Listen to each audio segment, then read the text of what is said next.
Leadership is not a rank. Leadership is not a position. Leadership is a decision. Leadership is a choice. Sometimes you're the problem. And my point is take accountability for your actions. You can take all the credit in the world for the things that you do right, as long as you also take responsibility for the things you do wrong. It must be a balanced equation. You don't get it one way and not the other. You get to take credit when you also take accountability. You want to be an elite warrior. It's not about how tough you are. It's not about how smart you are. It's not about how fast you are. If you want to be an elite warrior, you better get really, really good at helping the person to the left of you and helping the person to the right of you. Because that's how people advance in the world. The world is too dangerous and the world is too difficult for you to think that you can do these things alone. If you find your spark, I commend you. Now, who are you going to ask for help, and when are you going to accept help when it's offered? Learn that skill.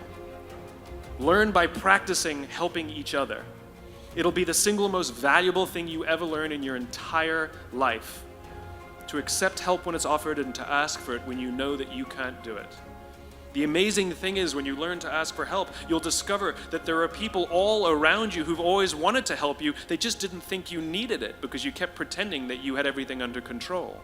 And the minute you say, I don't know what I'm doing, I'm stuck, I'm scared, I don't think I can do this, you will find that lots of people who love you will rush in and take care of you.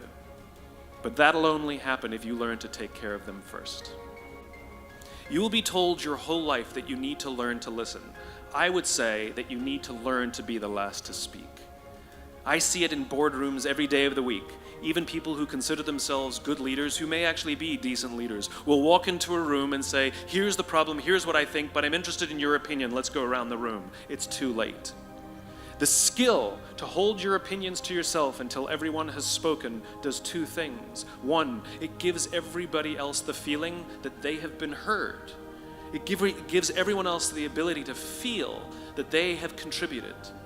And two, you get the benefit of hearing what everybody else has to think before you render your opinion. The skill is really to keep your opinions to yourself. If you agree with somebody, don't nod yes. If you disagree with somebody, don't nod no. Simply sit there, take it all in, and the only thing you're allowed to do is ask questions so that you can understand what they mean and why they have the opinion that they have. You must understand from where they are speaking, why they have the opinion they have, not just what they are saying.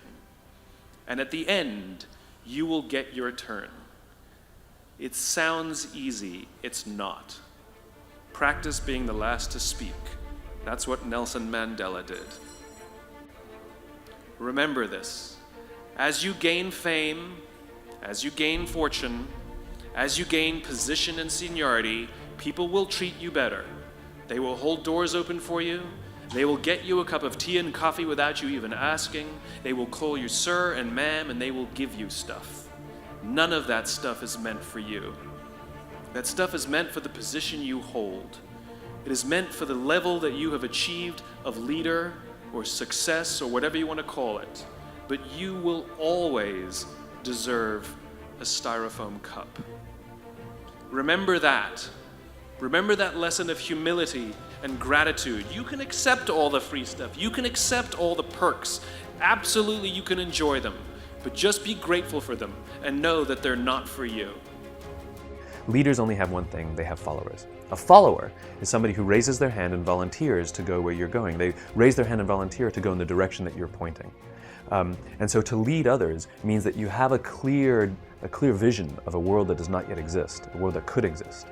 And by articulating that cause, that vision, that purpose over and over and over again, it inspires people who believe what you believe, who want to see that world built, to join, to go with you, to figure out ways, you know? And so for me, in my work, what leadership means is articulating this world in which the vast majority of us wake up every single day, inspired to go to work, and come home every single day fulfilled by the work that we do. That doesn't mean we have to like every day, you know, but we can love every day. You don't like your children every day, but you love your children every day, right? And so the more I talk about this world that does not yet exist yet, Because right now, the world we live in, the vast majority of people, 90% plus, don't love what they do. They may like it, but they don't love it. When I talk about this world, it inspires others who believe what I believe and want to see this world built, join up and figure out in their own way how to advance that vision so it becomes real. That so few people get to say, I love my job, as if they've won some lottery. You know, you go out with your friends and somebody says, I love my job, and everybody goes, oh my God, you're so lucky. That to me is madness. Everybody, the vast majority, should get to wake up and say, I love my job. It is a right. It is a God-given right that we should love where we work. And we should demand it. We should demand that our leaders provide an environment in which we want to come, where we want to care about each other, where we feel safe to express our vulnerabilities and our fears and our concerns, that we're open to correction and discipline and feedback, that we're not defensive because we know that it's being given to help us improve and grow, and we want to improve and grow. And in turn, we will help others improve and grow. Because when we feel safe, when we feel that our leaders care more about us than a number, they care more about our lives and our confidence and our joy and our skill set more than some short-term gain, that they care more about our priorities than the priorities of some disinterested external constituency, then we will respond in kind, and we will offer our blood and our sweat and our tears, and we will make sacrifices of all kinds to see that our leader's vision is advanced and that this company continues to thrive. Not for them, for ourselves. It becomes deeply personal. It becomes something we love contributing to. I talk about it all the time. Working hard for something we don't care about is called stress. Working hard for something we love is called passion. And I'm tired of listening to CEOs saying, we only hire passionate people. You don't even know what that means. How do you know that they're passionate for interviewing and not passionate for working?